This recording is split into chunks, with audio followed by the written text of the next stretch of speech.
Hi guys! Welcome to my channel. Ang videong ito ay tuturo ko sa inyo kung paano i-edit o i-remove background ang photos mo. So, ito yung tutorial ko sa inyo dito sa CapCut na apps. Ito ay napakadali lang gagawin at kayang-kaya nyo itong gagawin gamit lang inyong cellphone.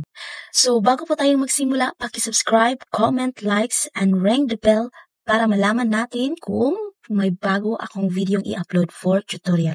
At aabangan po natin ang ibang-ibang mga edit tutorial 2023 po at ituturo ko po sa inyo kung ano pa yung mga tricks at tips sa CapCut. Let's start. So, magsisimula muna tayo dito sa home. Hanapin natin ang apps na CapCut. Yan. At i-click po natin ang new project. Tapos, maghanap po tayo ng mga photos na sample.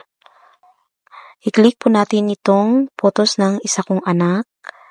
Tapos, add at overlay. Gagamitin natin ang overlay for adding a new photos for one pic. Yan. So, dalawa na po. Tapos i-move natin gamit ang ating kamay para mas madali. Yan. Tapos, at hanapin natin si cutout, remove background, turn off cutout, so, recovering background remove na po. So, ang isa ay yun din ang gagawin natin po sa ginagawa po natin sa isang photo na pag-set up, yan din po ang gagawin po natin sa isang photo. Yan. Remove background. Tapos, i-move natin kung ano ang mas bagay, ano ang mas magandang tingnan. Ikaw na pong bahala mag-move. Hanapin natin si canvas, background at maghanap na po tayo kung ano ang bagay sa background po nito. Yan. Sample din. Yan. Yan. At yan. So, may napili na po ako. Ito. Yan. Diyan po ako comfortable. So, yan yung napili ko.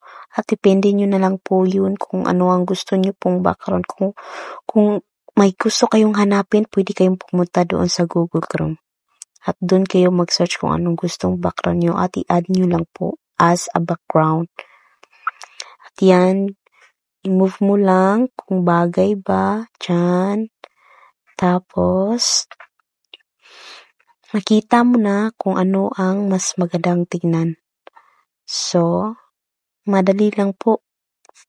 Kung gusto niyo pong gamitin ang mirror, kung hindi kayo comfortable o baliktad, gagawin niyo po yung mirror yan. Tapos, ikaw lang po ang mag-move. Okay? So, pagkatapos po natin gagawin ang pag-move at pag-plaster po ng mga photos, syempre, hindi kumpleto kung walang filter para mas bagay sa background. So, let's find filters. At yan, choose what you like to put. Yan. Dyan tayo.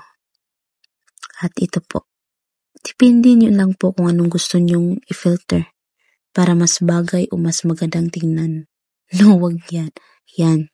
Same lang para maganda tingnan. Hindi siya magkaiba. Yan. So, madali lang po. Yan. Yan po yung kalabasan ng pag-edit po natin. Click po natin yung arrow sa taas at save. Yan. Tapos, thank you for watching.